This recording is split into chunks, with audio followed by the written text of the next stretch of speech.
اس بحریہ ٹاؤن میں جب ملک ریاض لوگوں کو کا استحصال کر رہا تھا، جب ان کی پیمنٹس نہیں ہو رہی تھیں، جب ان کے چیک باؤنس ہو رہے تھے، جب ان کو جگہیں فراہم نہیں کی جا رہی تھیں، جب ان کو پلاٹ نہیں مل رہے تھے، جب فورس پوزیشن دیا ہوا تھا، جب 35% چارجز لگا دیے گئے تھے، تو یہ جو لوگ تھے بحریہ ٹاؤن کے جنہوں نے اپنی جمع پونجی وہاں پر لگائی تھی، بیرون ملک رہنے والوں نے جو پیسے وہاں لگائے تھے، کراچی والوں نے، پورے سندھ کے لوگوں نے، پنجاب کے لوگوں نے، ہمارے کے پی کے لوگوں نے، بلوچستان کے لوگوں نے، لیکن جب لوگوں کو نہیں ملا تو لوگ مارے پھرتے رہے.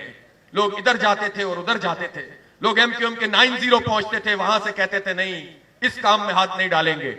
لوگ بلاول ہاؤس پہنچتے تھے، پیپلز پارٹی کیسے ہاتھ ڈالتی، وہ تو قبضہ کرنے والوں میں شامل تھی، اس نے تو مل کر کھایا ہے. پی ٹی آئی تبدیلی سرکار کے پاس پہنچے، ایک بندے نے ایک بیان دے دیا، پی ٹی آئی کے ایک ایم پی اے نے، تو پی ٹی آئی کے لوگوں نے اس کو فون کر کہا کہ آئندہ ملک ریاض کے خلاف کوئی بیان نہیں دیا جائے گا، آئندہ بحریہ ٹاؤن کے حوالے سے کوئی کام نہیں کیا جائے گا. جب کوئی پوچھنے والا نہیں تھا، عدالتوں سے انصاف نہیں مل رہا تھا، تو ایک اللہ تعالیٰ نے ان کے لیے دروازہ بنایا، اور وہ ادارہ نور حق تھا، وہ جماعت اسلامی کراچی کا دفتر تھا. لوگ وہاں پر پہنچے اور لوگوں نے اپنی کاغذات دکھائے. ہم نے کہا کہ یار یہ زمینوں کا معاملہ ہے، اس میں تو ہمیں سمجھ میں ہی نہیں آتا کہ چکر کیا ہے. انہوں نے کہا نہیں ہمارے ساتھ ناانصافی ہوئی ہے.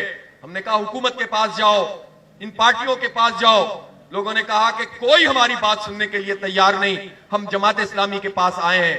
ہم نے ایک نہیں کوئی 10 مشاورتیں کی، اور 10 مشاورتوں کے بعد پھر اس بات کا فیصلہ کیا کہ ٹھیک ہے جماعت اسلامی اگرچہ حکومت نہیں ہے، ریاست نہیں ہے، عدالت نہیں ہے، لیکن جماعت اسلامی پولیٹیکل پارٹی تو ہے، عوام کے ساتھ تو کھڑی ہوتی ہے، موقع ملتا ہے تو خدمت تو کرتے ہیں.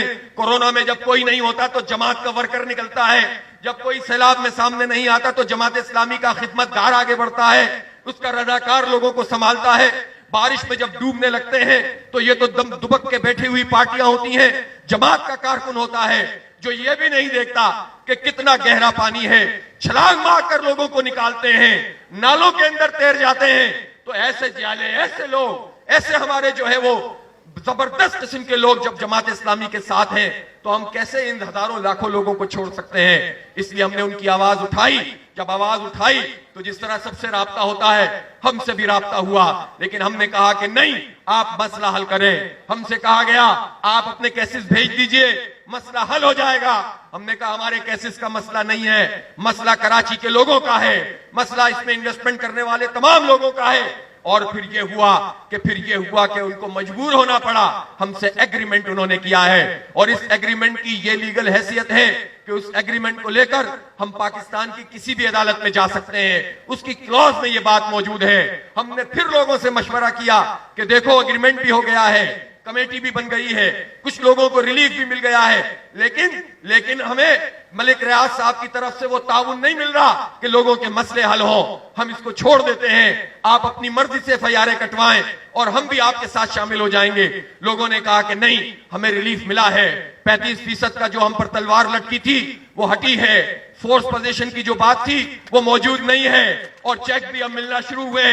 تو لوگوں نے ہم سے کہا کہ جماعت اسلامی پیچھے نہ ہٹے، ہم آپ کی قیادت میں ہی اس کام کو کرنا چاہتے ہیں. اور میں آج پھر کہہ رہا ہوں، ان تمام متاثرین سے کہہ رہا ہوں کہ جو ادھر ادھر پھرتے ہیں انہیں ریلیف نہیں ملتا، اور جماعت اسلامی ان کی آواز بن. جس دن وہ کہیں گے کہ جماعت اسلامی ہٹ جائے، ہم اپنے طور پر اس مسئلے کو حل کر دیں.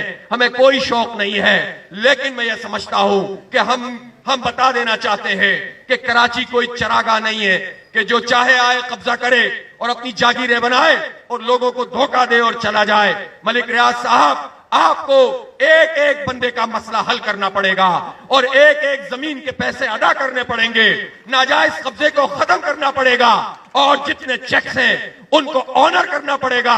ورنہ پھر ہم جب دھرنا دیں گے تو ہم کچھ کر کے بھاگ نہیں جائیں گے، بلکہ موجود رہیں گے اور آپ سے سارے مسئلے حل کروائیں گے. اس لیے کہ یہ پروجیکٹ اب ان سارے لوگوں کا پروجیکٹ ہے جنہوں نے اس میں انویسٹمنٹ کی ہوئی ہے.